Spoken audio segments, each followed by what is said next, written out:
Yes welcome students. आज हम लोग यूनिट्स एंड मेजरमेंट्स के 4th लेक्चर में हैं, ठीक है। और इसमें हम लोग जो मैंने कहा था कि डायमेंशनल इक्वेशन से रिलेटेड कुछ क्वेश्चंस जो है वो करेंगे और एरर्स मेजरमेंट करेंगे, ठीक है ना। तो यूनिट्स एंड मेजरमेंट्स,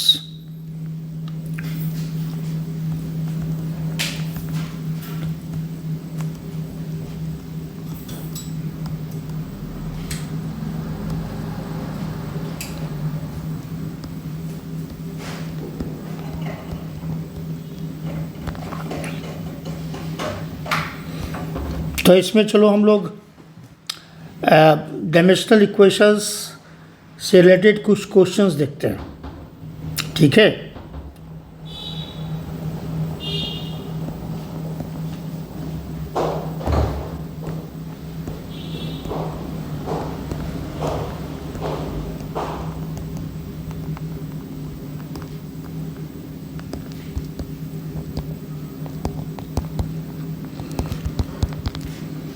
जो कि नीट में उस तरह के क्वेश्चंस आते हैं, उस तरह के क्वेश्चन को हम लोग डिस्कस करेंगे यहाँ पर।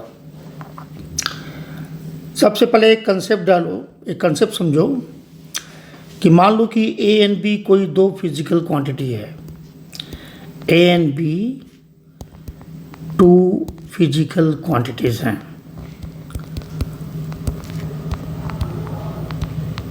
ठीक है। ए एंड बी दो फिजिकल क्वांटिटीज़ हैं। तो अगर ए एंड बी सिमिलर हैं, ठीक है, तो उनका एडिशन और सब्ट्रैक्शन दोनों पॉसिबल हैं। ए प्लस माइनस बी, ये दोनों ऑपरेशन संभव है if A and B are what similar. Plus minus दोनों संभव हैं अगर A and B are similar. जैसे लेंथ में लेंथ को जोड़ सकते हैं, मास में मास को जोड़ सकते हैं, 1 kg प्लस 2 kg 3 kg। और अगर ए एंड बी सिमिलर हैं तो हम ए क्रॉस बी भी कर सकते हैं एंड ए डिवाइडेड बी भी कर सकते हैं if A and B are similar.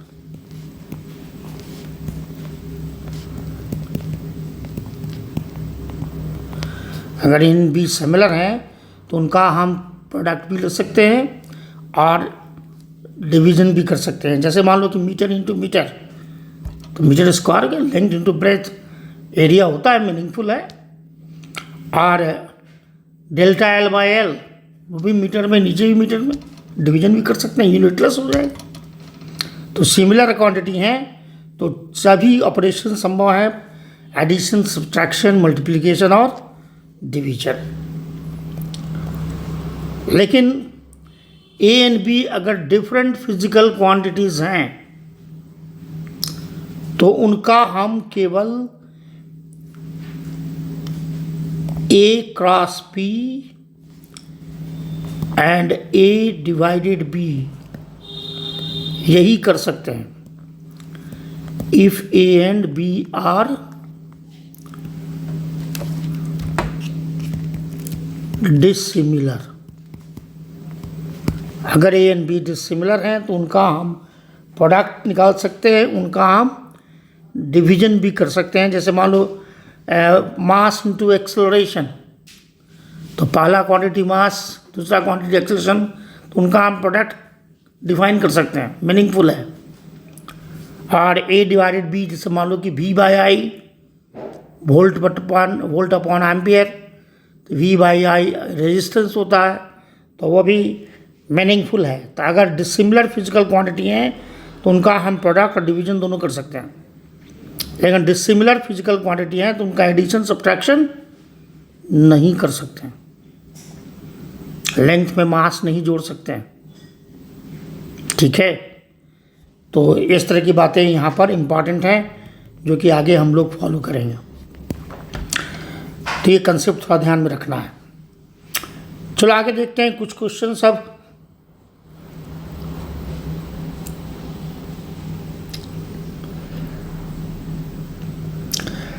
जैसे एक क्वेश्चन है कि इफ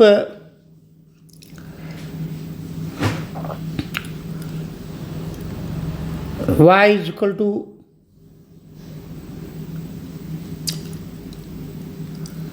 या हम कहें कि x is equal to a plus b t plus c t square, where x is in meter and t is in second। तो कह रहा है कि find units and dimensions of A B and C, इनका निकालें। तो solution हम कैसे करेंगे, देखो इसका तो x is equal to a plus b t plus c t square, यानी यहाँ पर 3 टर्म्स हैं और LHS जो है सो लेंथ है, तो लेंथ प्लस लेंथ ही लेंथ हो सकता है। 3 सिमिलर फिजिकल क्वांटिटी ही जोड़े जा सकते हैं, तीनों को जोड़ने से लेंथ आना चाहिए। अगर LHS जो है सो x पर जो है इसका डायमेंशन L है या यूनिट में मीटर है, तो RHS का भी हर टर्म, पहला टर्म, दूसरा टर्म, तीसरा टर्म, उनका भी डायमेंशन डिस्प्लेसमेंट का ही होना चाहिए, x का ही होना चाहिए। इसलिए A should have the dimension of what, L, और यूनिट कहें तो क्या, metre. BT should have the dimension of what, ये भी होना चाहिए L, BT should have the dimension of L, और इसलिए B का डायमेंशन कितना, तो B का डायमेंशन LT-1, ठीक है, LT-1, ये भी लेंथ होना चाहिए। LT-1 का मतलब है कि मीटर पर सेकेंड होना चाहिए। और तीसरी बात कि सी टी स्क्वायर जो है, सी टी स्क्वायर, इसका भी डायमेंशन LHS के बराबर यानी L होना चाहिए, यानी C का डायमेंशन LT-2 होना चाहिए और यूनिट में मीटर पर सेकेंड स्क्वायर। तो यही इनके आंसर्स हैं, A का ये होगा, B का ये होगा और C का ऐसा होगा। और इस क्वेश्चन का कंसेप्ट वही जो प्रीवियस कंसेप्ट जो हमने बताया है कि similar physical quantities can only be added. तो अगर LHS में डिस्प्लेसमेंट है, RHS में 3 टर्म का सम है, तो RHS का तीनों टर्म का सम अगर है तो तीनों टर्म इंडिविजुअली डिस्प्लेसमेंट होना चाहिए। Displacement plus displacement plus displacement is equal to displacement. चलो अब एक क्वेश्चन और देखते हैं। यहाँ पर एक क्वेश्चन ऐसा है कि इफ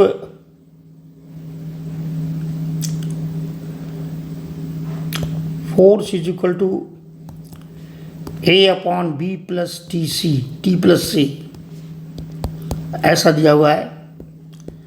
F जो है वो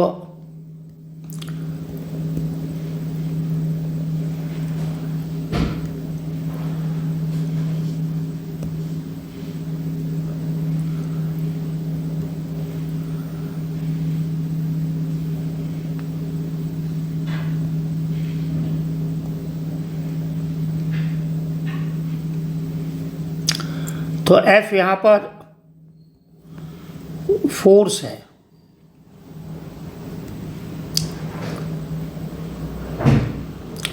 तो F जो है यहाँ पर फोर्स है, न्यूटन में है, और टी जो है वह टाइम है, सेकंड होगा। क्वेश्चन ये कह रहा है कि find dimensions of A B and C. A B C का डायमेंशंस निकालिए। तो देखो एलएचएस में अगर ये फोर्स है तो आरएचएस में दो टर्म है, A plus B upon T plus C. तो एक टर्म ये है और एक टर्म यहाँ है, यही दो टर्म है। तो एलएचएस अगर फोर्स है तो आरएचएस का भी ये दोनों टर्म फोर्स होना चाहिए। तो सोल्यूशन अगर हम करेंगे तो हम ये पाते हैं यहाँ पर कि A should have the dimension of force, यानी MLT माइनस 2। तो ए का डायमेंशन डायरेक्ट फोर्स होना चाहिए। दूसरा टर्म देखो बी अपॉन टी प्लस सी में जो डिनोमिनेटर है टी प्लस सी, तो सेम क्वांटिटी ही ऐड होंगे। तो पहला टर्म अगर टाइम है तो दूसरा टर्म भी टी प्लस सी में पहला टर्म टाइम है तो दूसरा टर्म भी टाइम होना चाहिए। यानी सी का डायमेंशन कितना होना चाहिए? टाइम होना चाहिए। सी का डायमेंशन टाइम। अब जो है बी का डायमेंशन क्या होगा? तो ऐसे लिख देंगे B upon T plus C. तो बी अपॉन टी प्लस सी पूरा फोर्स होना चाहिए। बी अपॉन टी प्लस सी क्या होना चाहिए?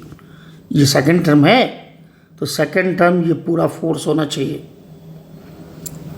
तो ये आ गया ऊपर में बी, नीचे में टी प्लस सी, पहला भी टाइम दूसरा भी टाइम, यानी ये भी टाइम, और ये आ रहा है MLT माइनस 2। तो बी का डायमेंशन जो आ रहा है वो आ रहा है MLT माइनस 1। यही तीनों डायमेंशन ए बी सी के निकल गए। ठीक है, तीनों डायमेंशन ए बी सी के निकल गए।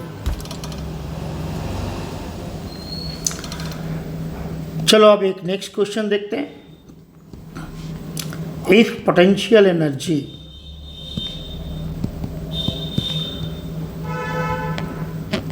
U is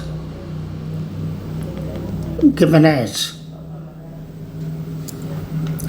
U is equal to A under root x upon B plus x square, ये ऐसा दिया हुआ है। ठीक है,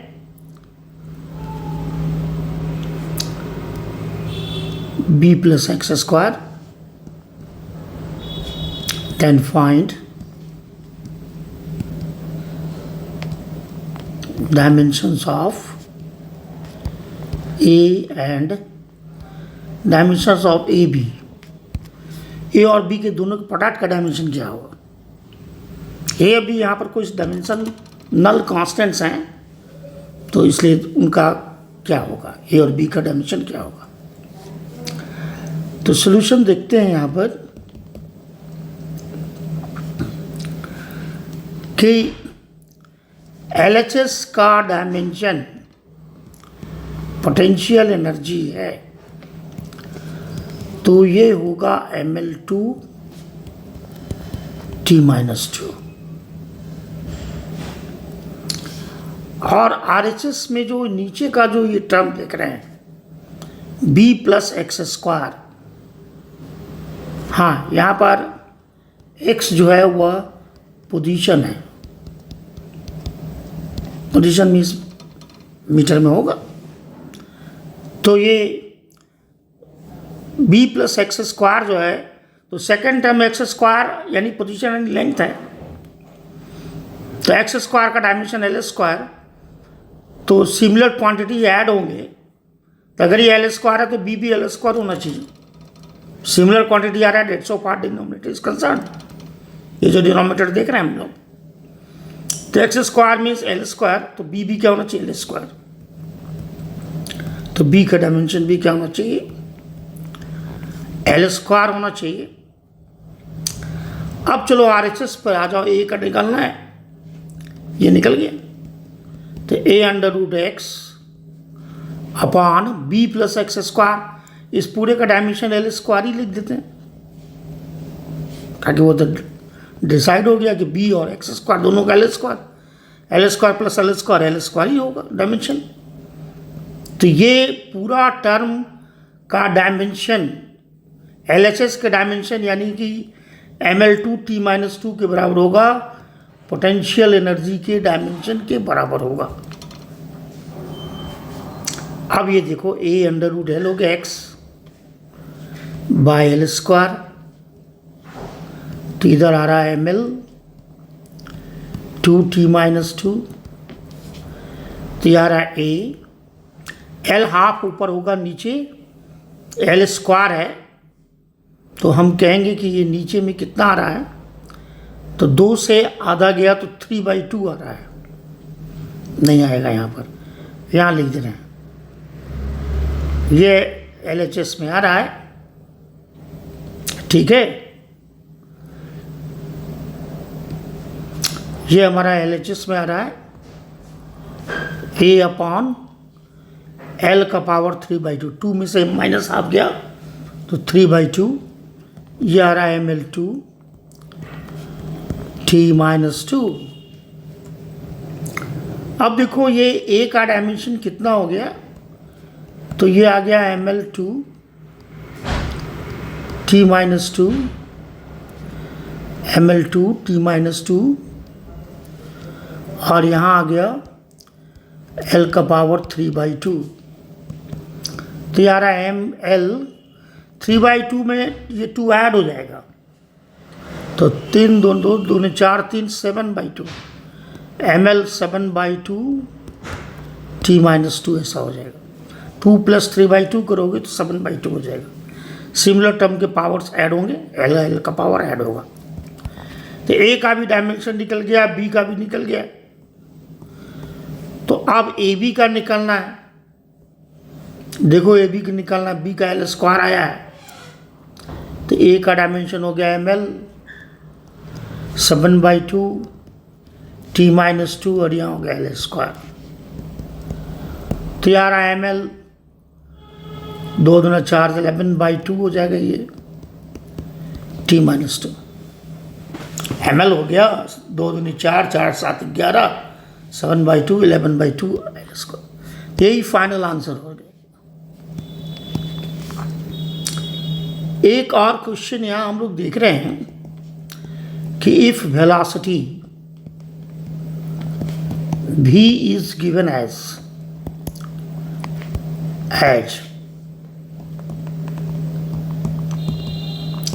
function of time t, function of time t as v is equal to v naught e का power minus at, then find dimensions of v naught and a। देखो इसको कैसे करेंगे solution, then find dimensions of v naught and a। अब LHS velocity है तो RHS भी velocity होना चाहिए। एक्सपोनेंशियल टर्म, लॉगरिथमिक टर्म या ट्रिग्नोमेट्रिकल टर्म, ये सब डायमेंशनलेस होते हैं, ठीक है। Exponential, logarithmic and trigonometrical terms ये सब क्या होते हैं, डायमेंशनलेस होते हैं। एक्सपोनेंशियल, ट्रिग्नोमेट्रिकल, ये सब क्या होते हैं एक्सेट्रा, डायमेंशनलेस होते हैं। तो इसलिए एक्सपोनेंशियल यहाँ पर e का पावर -80 वो डायमेंशनलेस होगा, तो e का पावर -80 ये जो होगा ये डायमेंशनलेस होगा, m0 l0 t0। इसका मतलब पावर जो होगा वो डायमेंशनलेस होगा, m0 l0 t0 होगा। 80 भी जो है सो डायमेंशनलेस होगा, और ये होगा m0 l0 कितना t0, इसलिए ए का डायमेंशन कितना आ रहा है, तो ए का डायमेंशन केवल आ रहा है t-1, ए का डायमेंशन t-1।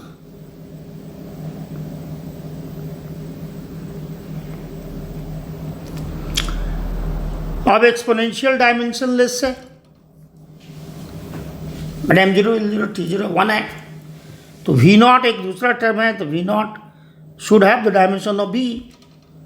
LHS में वेलोसिटी है तो v0 का भी डायमेंशन क्या होना चाहिए, v0 का भी डायमेंशन कांस्टेंट हो गया, इसका डायमेंशन वेलोसिटी का ही डायमेंशन होना चाहिए, यानी LT-1। ठीक है, तो इसका डायमेंशन LT-1 होना चाहिए। तो यही सब वेरियस इस तरह के डायमेंशनल एनालिसिस से कुछ क्वेश्चंस पूछे जाते हैं, जो कि हमने यहाँ पर कुछ आपको बता दिए। कुछ लिमिटेशंस हैं डायमेंशनल इक्वेशंस के,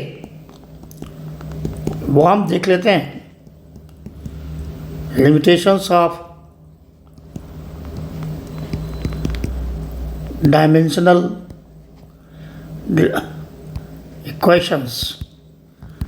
डायमेंशनल इक्वेशंस बहुत कुछ कर सकता है, लेकिन कुछ ऐसा भी है जो कि वो नहीं कर सकता। जैसे पहला है, it fails to give the value of numerical constants.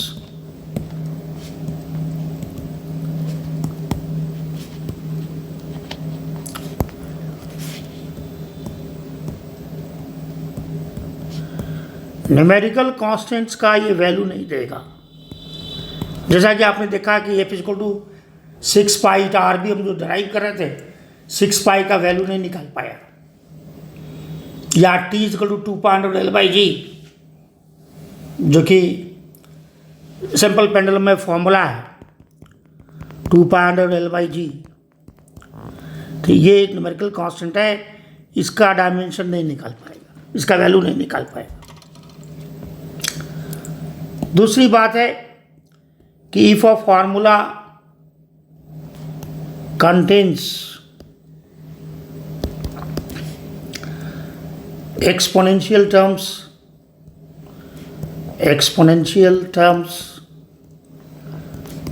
logarithmic terms,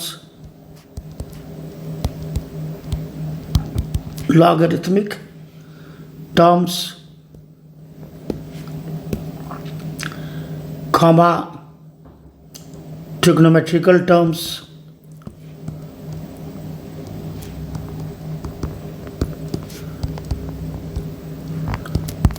then it cannot be derived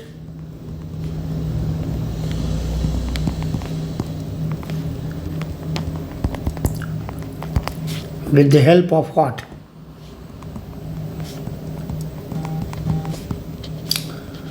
Dimensional equations.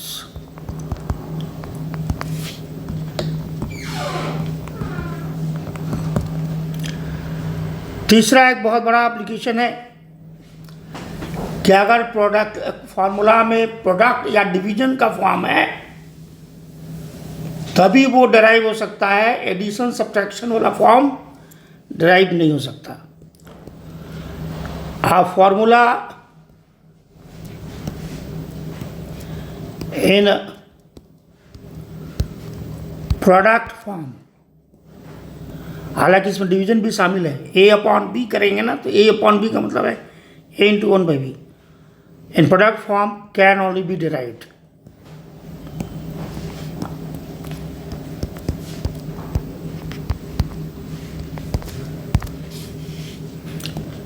Addition या सब्ट्रैक्शन है तो नहीं।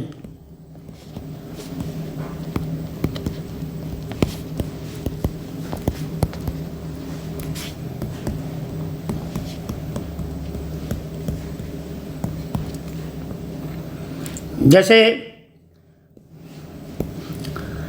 f is equal to 6 pi R भी,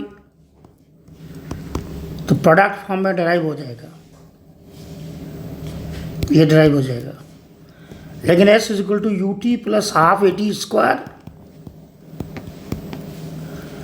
ये यहाँ पर प्रोडक्ट एडिशन फॉर्म में है, तो ये not derived,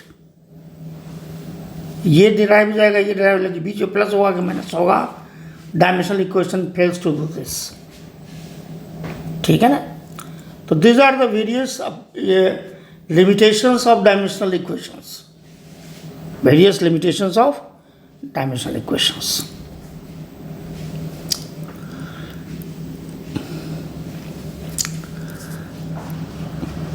So we are concluding today the dimensional equations, और नेक्स्ट क्लास में हम लोग एरर्स इन मेजरमेंट में एंटर करेंगे। ठीक है ना, and significant figures, errors in measurement and significant figures. तो आज अच्छे से इन सबको रिवाइज करो। ठीक है, इन सबको अच्छे से रिवाइज करो, काफ़ी इंपॉर्टेंट क्वेश्चंस हैं डायमेंशंस में। इस तरह के क्वेश्चन डायमेंशनल या यूनिट मेजरमेंट से क्वेश्चन जरूर आते हैं, तो ये सबको आप ड्राइव करें। ठीक है ना। तो class is over, next class में फिर मिलते हैं विथ एरर्स इन मेजरमेंट। ठीक है, okay, the class is over.